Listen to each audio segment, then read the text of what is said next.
ቀጣዩ ርዕሰ ጉዳያችንና ቀጣዩ ነጥባችን ሙሐመድ ሳላህ ለምን ቀነሰ አቋሙ ለምን ወረደ የሚለው ጉዳይ በበርካታ የስፖርት ቤተሰቦች ዘንድ በሊቨርፑል ደጋፊዎች ብቻ ሳይሆን በዓለም መነጋገሪያ የሆነ ጉዳይ ነው እና የተጫዋች ግብጻዊ ሜሲ የሚል የግብጻዊ ንጉስ የሚል ቅጽል ስም ጭምር የተሰጠው ባለፉት 6 እና 7 ዓመታት በወጥነት በየጨዋታው ውጤት ቀያሪ ሆነ ተጫዋቹን ያሳለፈ ነገር ግን በዘንድሮ ዓመት አጀማመሩ ያላማረ ተጫዋች እና ለሙሐመድ ሳላህ ስኬት አለመሆን እየተሰጡ ያሉ መላምቶች አሉ ለምን ስኬታማ አልሆነም የሚሉ እነሱን እናነሳሳቸዋለን ሳላህ ባለፈው ዓመት 29 ጎልና 18 አሲስት በማድረግ ሊቨርፑልን ተሸክሞ ዋንጫ እንዲበላ አድርጎታል ልክ ከቫን ዳይክ ጋር ልክ ባለፈው ዓመት ሙሐመድ ሳላህ እነዚህን ጎሎች ባያስቆጥር አሲስት ባያደርግ እንዲህ አይነት ዋንጫ ሊያሳኩ አይችሉ ነበር የፕሪሚየር ሊጉን ያኛው ዋንጫቸው አሁን ግን የሊቨርፑል ደጋፊዎች ሳይቀር ሙሐመድ ሳላህ ላይ ጀርባቸውን አዙረዋል እግር ኳስ ምስጋና ያውቅ እውነት ነው ቋይ ሶፊ ምስጋና ማወቅ የለበት እኔም አይደል ያው እግር ኳስ የወቅታዊ ብቃት ማራዶና አሁን በእግር ኳስ ዘመኑ አርጀንቲና በጣም ትልቅ ክብር አሳክቶላታል ግን አርጀንቲናን በተጫዋችነት ዘመኑ ያደረገውን ውለታ አስታውሰው አሰልጣኝ ሲያደርጉት አልታገሱትም ውጤታማ አላደረጋቸውም አሰናበቱትና ውለታ መሆን የለበትም ያ ዝሮ ግን ቫን ዳይክ ከብሬንፎርድ ሽንፈት በኋላ እንዳስተያየት ነው የሰጠው አምና ስናሸንፍ አምና ዋንጫውን ስንወስድ ቆማችሁ እንዳጨበጨባችሁልን ሁሉ አሁንም ደጋፊዎችን የሚጠይቀው ነገር ከጎናችን እንድትሆኑ ነው የሚል መልእክት አስተላልፏል ግን በርካታ ደጋፊዎች ሙሐመድ ሳላህ ላይ ተስፋ የመቁረጥ ስሜት ጭምር ታይባቸዋል ሙሐመድ ሳላህ በክረምቱ ኮንትራታቸው ከታደሱ ሁለት ተጫዋቾች መካከል አንዱ ቫን ዳይክና ሙሐመድ ሳላህ ኮንትራታቸውን ጨርሰው ነው የታደሰላቸው ትሬንት ኤምቢሲ ሁለቱ ኤክስቴንድ አደረጉ ትሬንት ለቀቀ ይሄም አንዱ ነጥብ አስቆጥሯል ታማኝነታቸው ማለት ነው ልክ ነው ለክለቡ የሰጡት ፍቅር አሁን ምናወራው ወሬ ይሄ ላይሆን ይችላል ነበር ሙሐመድ ሳላህ ለቆ ቢሆን ሉዊስ ዲያዝ ለቆብ ሙሐመድ ሳላህ ወጥቶብህ እንደገና ደግሞ እንደ ዳርዊን ኑኔዝ አይነት ተጫዋቾች ወጣው ሙሐመድ ሳላህ ወጥቶ ቢሆን ድሮ አሁን ሊቨርፑል እንዲህ አይነት ችግር ሲገጥመው ሊቨርፑል ጣት ልቀሰት ይችላል ሙሐመድ ሳላህ ጉዳረገን ልትል ይችላል ትሬንት እንደሚባሉ ማለት ነው አሁን ትሬንት ዲያዝ ሞጣታቸው ልክ አይደለም የሚባለው አይደል የሉዊስ ዲያዝ እና የዳርዊን ኑኔዝ ክለቡ ነው ፈልጎ ነው ያስወጣቸው ትሬንት ግን ፈልጎ ራሱ ነው የወጣው ሙሐመድ ሳላህም ሊወጣ የሚችለው ራሱ ነበር ስለዚህ ብዙ ተጠያቂነቶችን ሊያስነሱ የሚችሉ ከደጋፊዎች ጋር ሊያጋጭ የሚችል ነበር እና ነገር ግን በጣም ከፍተኛ ገንዘብ ከፍሎ ነው ደሞዙን በከፍተኛ ሁኔታ ያሻሻሉለት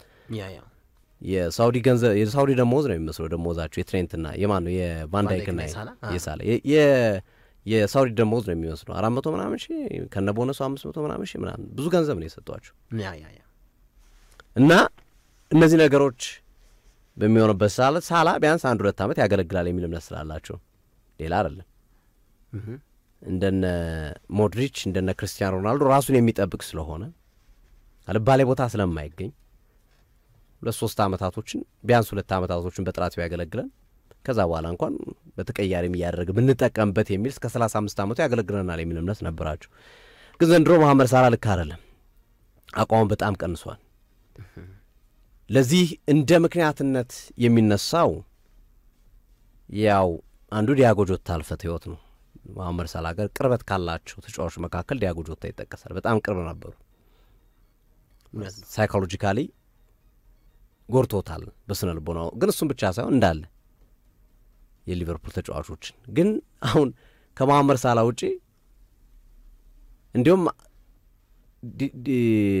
ዲያጎ ጆታን የማያውቁት ተጫዋቾች ናቸው አቋማቸው ማሳየት ያልቻሉ ይሄ ከጆታ ጋር የተጫወቱት በሙሉ ቢሆኑ አቋማቸው ወረደው እነ ቫን ዳይክ ወርዶ ቢሆን እነ ግራቨንበርግ አቋማቸው ወርዶ ቢሆን ድሮ የጆታ ተጽዕኖ ትላለ ግን አሁን ከሙሐመድ ሳላህ ውጪ ጥሩ ያልሆኑት አዲስ ፈራሚዎች ናቸው አዲስ ፈራሚዎቹ ጥሩ አይደሉም በርግጥ ግን የጆታ ተጽዕኖ ቀላል አይደለም ከቅርበታቸው አንፃር ማለት ነው ሌላው ሊቨርፑል በዚህ ወደ ዓመት እየተጠቀመበት ያለው ያጫወት መንገድ ነው በተለይ 4-4-2 አሰልጣኝ አርነ ስሎት ተረጋጋሚ እየተጠቀሙት ይገኛሉ ፍሎሪያን ቨርትስ ከቀኙ አማካኝ ወደ ቀኙ ጠርዝ መስመር እየወጣ ሳላ ደግሞ ወደ 9 ቁጥር ከኢኪቲኬ ጋር እየተጠጋ ነበር ሲጫወት የነበረው። ኢቨን አይዛክና ኢኪቲኬን አንድ ላይ ባጣመሩባቸው ጨዋታዎች ደግሞ መሐመድ ሳላ ሞር ወደፊት ከመጠጋት ይልቅ ላይክ ከመሃል ነው የሚነሳው። ሳላ 16 ከ50 ጫፉ አካባቢ ሲነሳ ነው ሁሌም ውጤታማ የሚሆነው። እዛች ቦታ ላይ ካገኘብህ ኳስ ይዞብህ ከመጣ ወይ ከሳጥኑ ውጭ መጥቶ ወይ ገባ ብሎ መጥቶ ያስቆጥርባል ወይ አሲስት ያደርጋቸዋል። አሁን እዛ አካባቢ ይዋል አይደለም ነው ይሄ የሱ ምርጥ ቦታ የሚባለው 16 ከ50 ጫፉ አካባቢ የግራዋ ጫፍ ላይ በተቃራኒ ቡድን ማለት ነው። እሱ በሚሄድበት ደግሞ የቀኙ 16 ከ50 ጫፉ ማለት ነው። እሷ ቦታ ላይ ብዙ ጊዜ አይገኝም ነው መሐመድ ሳላ። ይሄ የራሱ ስፔሲፊክ የሚባለው ቦታ ላይ ከዚህ በፊት እዛች ቦታ ላይ ተገንቶ ሲጫወት ጎል ያስቆጥራል፣ አሲስት ያደርጋል፣ ኢቭን ወደ ሳጥኑም ገብቶ ያስቆጥራል፣ ከሳጥኑ ውጭ መጥቶ ያስቆጥርባል። ልክ ነው። ይሄ ነበር የሳላ። ልክ ነው። ይገፋዋል፣ ወደ ግራ ያወጣባል፣ በግራ እግሩ ይመታባል፣ ለግራ እግሩ አመቻችቶ። ዘንድሮ ግን ያ ነገር እንዳይፈጠር ያደረገው አንዱ የአሰልጣኝ አርነ ስሎት ታክቲክ ነው። 4-4-2 ነው የሚጠቀሙት እየተጠቀሙ ያሉት።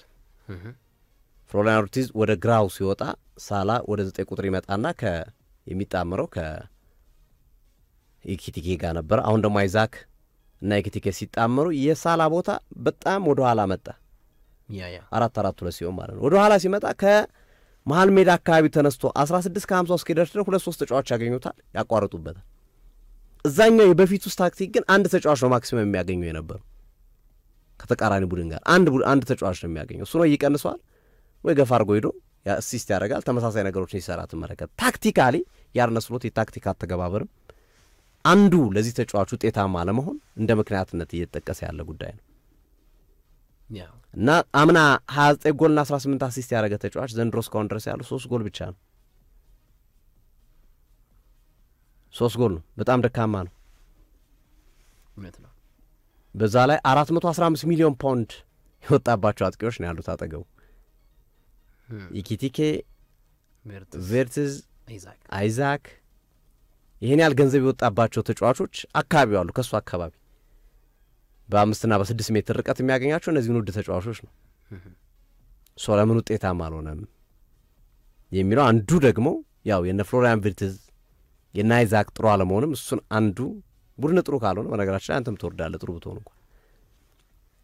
ግን ሜጀርሊ በዋነኝነት ደረጃ እነዚህን ሁለቱን ምክንያቶች እንደ ማጣቀሻ ወይም ላይክ እንደ ድጋፍ ታረጋቸዋለህ እንጂ የዲያጎ ጆታ አልፈት ህይወትም የአርነ ስሎትም 4-4-2 ያጫወት መንገድ ለመሐመድ ሳላ መድከም መውረድ አስተዋጽኦአቸው በጣም የላቀ አይደለም። ትልቁ የመሐመድ ሳላ አቋም መውረድ ዋነኛው ምክንያት ትሬንት ነው። ላነሳው ስላነሳ ሊንክ አፕ በቃ ትሬንት ነው። አሁን በግራም ወሰድከው በቃ እነዚህን ለደጋፊ ምክንያት ልናነሳ እንችላለን። 4-4-2 ሲስተም ነው። አጠገቡ ያሉት ተጫዋቾች ውጤታማ አይደሉም። ጆታ አልፈት ህይወት ምናምን እያልክ ዋና ባይባልም ማይነር ሪዝን ታነሳችሁ። ዋናው ግን ትሬንት ነው። እውነት ትሬንት አሌክዛንደር አርኖልድ ታክቲካሊ የሚሰራቸውን ስራዎች አሁን በሊቨርፑል አንድም ተጫዋች እየሰራ አይደለም። ሞክሯል። ኮነር ብራድሊ ያለ በጣም ጥምረቱን ስትመለከቱ ሶፊ እኮ አሁን አንዴ ከስፖዝ ላይ ጋር ያሰልፉታል፣ አንዴ ከብራድሊ ጋር፣ አንዴ ከፍሪምፖንግ ጋር፣ አንዴ ጭራሽ ቤንች ይሆናል እና ምስቅልቅል አለ እኮ በንጽጽር እዛ ቦታ ላይ ዞቦዛ ላይ ቢጫወት ለመሐመድ ሳላ ጥቅም አለው። ምክንያቱም ለራሱ ለሊቨርፑልም እንጂ ምንም ጥያቄ የለውም። ከሶስቱ የተሻለው ዞቦዛ ላይ ነው። ዞቦዛ ላይ ኳሱን ይዞት ወደ ሚዱ ሲገባ የተቃራኒ ቡድን ተጫዋቾች ወደ ኳሷ ሲመጡ ሳላ መስመሩ ላይ ነጻ ይሆናል። እንደዛ ነው ትሬንት ኳስ ሲሰጡ የነበረው፣ ኳሶችን ሲያሻግርለት የነበረው በዛ መንገድ ነው። አሁን ኮነር ብራድሊ ያን እየሰራ አይደለም። መስመር ለመስመር መሮጥ የሚፈልግ አይነት ተጫዋች ነው። ሞር ኮሪደሩ ላይ የሚሄድ ነው። ወደ መሃል ገብቶ ሳላ ነጻ እንዲሆን አድርጎ ሳላን ከያዙ ተጫዋቾች መካከል እንዲቀነስለት አድርጎ ታክቲካሊ ተጫዋቾችን ቁጥር ቀንሶ የሚሰጠው ተጫዋች የለም። ትሬንት ብዙ ነው ሚናው የነበረው። ቺፕ አድርጎ የሚሰጣቸው ኳሶች አየር ላይ እንደው የሚታማው እኮ በመከላከሉ ረገድ ሄደ ከሳላ ጋር ጥብቅ ትላለ። የተጋጣሚ ይሄ ፔናልቲ ቦክስ ውስጥ በጣም ትገኛለና ባንተ ማጥቃት ውስጥ የሊቨርፑል መከላከል ቦታ ክፍት እየተውክ ነው እንደውም የሚባለው እንደዛ ነበርኩ። ትክክል። ስለዚህ ሚናው ብዙ ነበረ። ተጠግቶ ተጫውቶት ኳስ አንድ ሁለት ተቀባብሎ ይገቡባል። ከተከላካይ መስመር ላይ ቀጥታ ፓሶቹ በጣም እንደ ቶኒ ክሩስ አይነት ፓሶች ናቸው። የትሬንት ፓሶቹ ረጃጅም ፓሶቹ የቶኒ ክሩስ አይነቶች ናቸው። በጣም በጣም በጣም የተሳካላቸው ናቸው። እንደዚህ አይነት ኳስ ይሰጣል። ብዙ ነገሮችን ነው የሚፈጥርልህ እና የትሬንት አሌክዛንደር አርኖልድ ሰርቪስን አገልግሎትን ሙሐመድ ሳላህ ቶታል። ይሄ ነው ዋነኛው ችግር። ይሄ ነው ሳላህ የጠፋበት ትልቁ ምክንያት። አንድ ተጫዋች ደግሞ ዲክላይን እያደረገ ከመጣ ለመነሳት ይቸገራል። አብረው ያሉት ተጫዋቾች አንተን በምትፈልገው ልክ ማገዝ ካልቻሉ አንተ መታየት አትችልም። እና ሳላህ የገጠመው ትልቁ ችግር ትሬንት ነው። ከየት ይምጣ? ትሬንት ሂዷል። ትሬንት አንዴ ደግሞ አስገራሚ ነገር ለሱም አልሆነውም። ሪያል ማድሪድ ለትሬንትም ጉዳቶች ዳኒ ካርቫሃል፣ ፍሬዴሪኮ ቫልቨርዴ ቀዳሚ ተመራጮች ናቸው በጃቪ አሎንሶ ታክቲክ እና ለሱም ለሳላህም ያልሆነ ዝውውር ነው የትሬንት ዝውውር፣ ለሊቨርፑልም ጭምር። ሊቨርፑልንም ትሬንትንም ሳላህንም የጎዳ ዝውውር ነው የትሬንት አሌክዛንደር ዝውውር። ብዙ ለምነውት ነበር የዛኔ ከገንዘብ ጋር በተያዘ ከሌሎች ነገሮች ጋር በተያዘ አዲስ ነገር ፈልጋለሁ ነው ያለው ትሬንት። አዲስ ነገር ፈልጋለሁ፣ ሌላ ምክንያት የለውም ትሬንት ሊቨርፑልን የለቀቀበት ምክንያት። ግን አሁን ቁጭ ብሎ ሲያስበው ትንሽ ወደ መቆጨቱ የሚመጣ አይመስልም። በእርግጥ ገና 2-3 ወር ነው፣ ግን ደስ የሚለው አይመስለኝም። ምክንያቱም ያስታውቃል። በቃ አሁን የትሬንት ተስፋ ትንሽ ወይ አዲስ አሰልጣኝ ካልመጣ በስተቀር ጥሩ አይደለም። ከጃቪ አሎንሶ ጋርም ጥሩ አይደሉም ያሉበት ሁኔታና ጉዳትም አለ። ታክቲካሊ ከእሳቸው ያጫወት መንገድ ጋር እንዴ እሳቸው የሚጠቀሙት የነበረው እኮ ፍሪምፖንግን እኮ ነው በባየር ሊቨርኩሰን። ገብቷል። ፍሪምፖንግና ትሬንት ደግሞ የተለያየ ኳሊቲ ያላቸው ተጫዋቾች ናቸው። ስለዚህ በዚህ ማወቅ ትችላለህ። በቃ ፍሪምፖንግን እሳቸው እዛ ቦታ ላይ የሚፈልጉት ፍሪምፖንግን ነው ያለው፣ ትሬንት ነው። ገብቷል። ሊቨርፑል ደግሞ ቦታው ላይ የሚፈልገው ትሬንት ነው ያለው፣ ፍሪምፖንግ ነው። ተሻውደዋል ሁለቱ። ጃቪ አሎንሶና አርነ ስሎት ተሻውደዋል። እና ያ ያመጣው ችግር ሳላህ ላይም ተጽዕኖ የፈጠረበት ሂደት አለ እና ለሳላህ መጪው ጊዜ በጣም አስቸጋሪ ይመስላል። እንግዲህ ሊቨርፑል ቤት ውስጥ ብዙ የሚቆይ አይመስልም። ማጠፋው አይደል? ወይ ሳላህን መቀየር አለብህ ወይ ፍሪምፖንግን መቀየር አለብህ። ፌስቡክ ምንድነው ባለፈው እያነሳ ነበር። አዎ አጥፍቷል። ሙሉ አጠፋ። ኢንስታግራሙ ላይ የነበረው የሊቨርፑልን ፖስት ያደርጋል። ቶሎ የሊቨርፑል ፎቶዎች ምናምን እንደዚህ ፖስት ይደረጋል። እነሱም በሙሉ አጥፍቶ የቤተሰቡና የሱ ፎቶ ብቻ ነው ያለው እና ይሄ የሚነግር ነገር አለ። ግን አንድ ነገር ሊቨርፑል በአመቱ መጨረሻ ሳላህን በነጻ ያጣው ቢያንስ የተወሰነ ገንዘብ የሚያገኝበት ሂደት ይኖራል እና አሁን ፍሪምፖንግን በቀደም ያመጣው ተጫዋች ነው። ብዙ ገንዘብ አውጥተህበታል። ብዙ አመት ሊያገለግል የሚችል ተጫዋች ነው። ሳላህ ደግሞ ዲክላይን እያደረገ ነው። ጥቂት አመት ነው ሊጫወትልህ የሚችል። ስለዚህ አንዱ መምረጥ ይኖርባል ከሁለቱ። አርነ ስሎት ያንን ማድረግ ይኖርባቸው። ስለዚህ የሚመርጡ የሚመስለኝ እኔ ፍሪምፖንግን ነው ከሙሐመድ ሳላህ ይልቅ ካለውም አቋም አንጻር እና ቀጣዮቹ ጊዜያቶች ይበልጥ ሊቨርፑልና ሳላህ በደንብ እንትናቸው ግጭታቸው ከፍ እያለ ሄዶ እስከ መለያየት ድረስ ሊያደርስ እንደሚችል ግምቶች እየተቀመጡ ይገኛሉ። አሉት አብዛኞቹ ነጥቦች ሶፊ አንተ አንስታቸዋል። ሚዛን ያነሳሉ። ያነሳቸው ነጥቦች መጨመረው ነገር ምንድነው? የነ ሁጎ ኢኪቲኬ የነ አሌክዛንደር አይዛክ የነ ቪርትስ መምጣት ሳላንም ደብቆታል። ማለት አሁን የሆነ በቃ የሊቨርፑል ወሳኝ ተጫዋች የምትለው ሳላን ነበር። ልክ እንዳልከው ባለፈው አመት ዋንጫ ያገኘው ሊቨርፑል በሳላህ ምክንያት እንደውም ለባሎንዶር ቻምፒየንስ ሊግ ቢያገኝ ራሱ ባሎንዶር እየተባለ ነበር መሐመድ ሳላህ እኮ። እና አሁን ግን ሌሎች ስመጥርና ውድ ተጫዋቾች በሊቨርፑል ቤት መምጣታቸውን ተከትለው ኤጎም ያለ ይመስለኛል እና ኃላፊነት እሱ ላይም በነገራችን ላይ የብሬንትፎርዱ ጨዋታ ላይ ጎል አስቆጠረ እንጂ ሳላህ በሊቨርፑል ቤት በታሪኩ ማለት በታሪኩ በ7 ተከታታይ ጨዋታዎች ከፔናልቲ ውጪ ጎል አላስቆጠረም ነበርና አሁን 8ኛ ሊባል ነበር የቅዳሜው ጨዋታ ላይ ባለቀ ሰዓትም ቢሆን አስቆጠረና ቢያንስ 3-2 ማርጂኑ ጠበበ እንጂ ያው ዋጋ ቢስ ጎል ነው ያው ኦልሬዲ ስለተሸነፈ ማለት ነው። እና ማስቆጠሩ እንደውም ከዚህ ሪከርድ 8 ተካታይ ጨዋታዎች ከፔናልቲ ውጪ ጎል ያላስቆጠረበት ይሆን ነበር። እና የሊቨርፑል የቀኝ መስመር ማጥቃት ባለፉት ዓመታት በጣም አስቸጋሪ ነበር፣ ለተጋጣሚ ክለቦች ፈተና ሲሆን ነበር። እነ ማንቸስተር ዩናይትድ ላይ ሳላ ነበር ሲያገባ የነበረው እኮ። እና የቀኝ መስመሩ ማጥቃት አሁን የአርሰናል የሊቨርፑል የቀኝ መስመር ማጥቂያ መንገዶች በጣም አስቸጋሪ ነበሩ። አሁን የነ ቲምበር የነ ኦዲጋርድ እና የሳካ ላይን ማለት ነው። በዛኛው በሊቨርፑል ቤትም የሳላ የትሬንት የስቦዝ ላይ ቀኝ መስመር ማጥቃቱ በጣም ለተጋጣሚ ቡድን ፈተና ነበር። እና ስታቶቹንም ስትመለከቱ የተወደዳችሁ አድማጮች ሞር ወደዚህኛው ያጋደለ በቀኝ መስመር የማጥቃት ነገር ነው አርሰናል ላይ ሊቨርፑል ላይ ስንመለከት የነበረው። እና በዚህ ዘንድሮ ግን የሊቨርፑልን ማጥቂያ መንገድ ቀኝ ላይ አልተመለከትነው።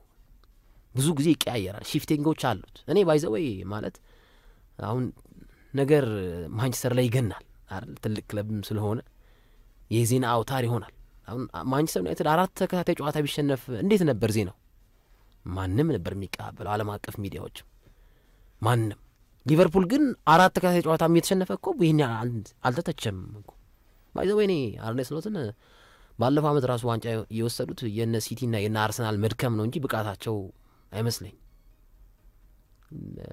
ዋነኛ ከክሎፕ ጋር የመጡበት መንገድ ከክሎፕ እንዴት የኤርገን ክሎፕ አልጋ ወራሽ ሆኑ ተብሎ ከተጠቀሱ ምክንያቶች መካከል የክሎፕ አጫወትና የአርኔ ስሎት አጫወት በተለይ ይሄ አሁን ከራስህ ሜዳ ከራስህ የግብ ጠባቂ ያላቸው የኪሎ ሜትር ርቀት ልክ አንድ አይነት ነገር ነው።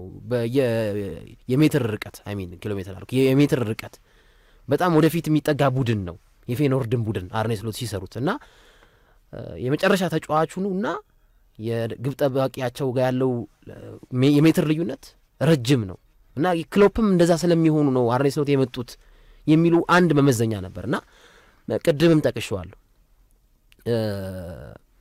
የፌኖርድ ላይ ዋንጫ ሲያነሱ በታሪክ እንግዲህ ፌኖርድ ብዙ ጊዜ ዋንጫ የሚያነሳ ቡድን አይደለም ኤርዲቪዜ ላይ ግን እነ ፒኤስቪን እና እነ አያክስ አምስተርዳምን አይለው የበሉት ያገኙት 14 ተጫዋች ነው የገዙት በአንድ ዝውውር 14 ተጫዋች በአንድ ክረምት ዝውውር አይ ቲንክ።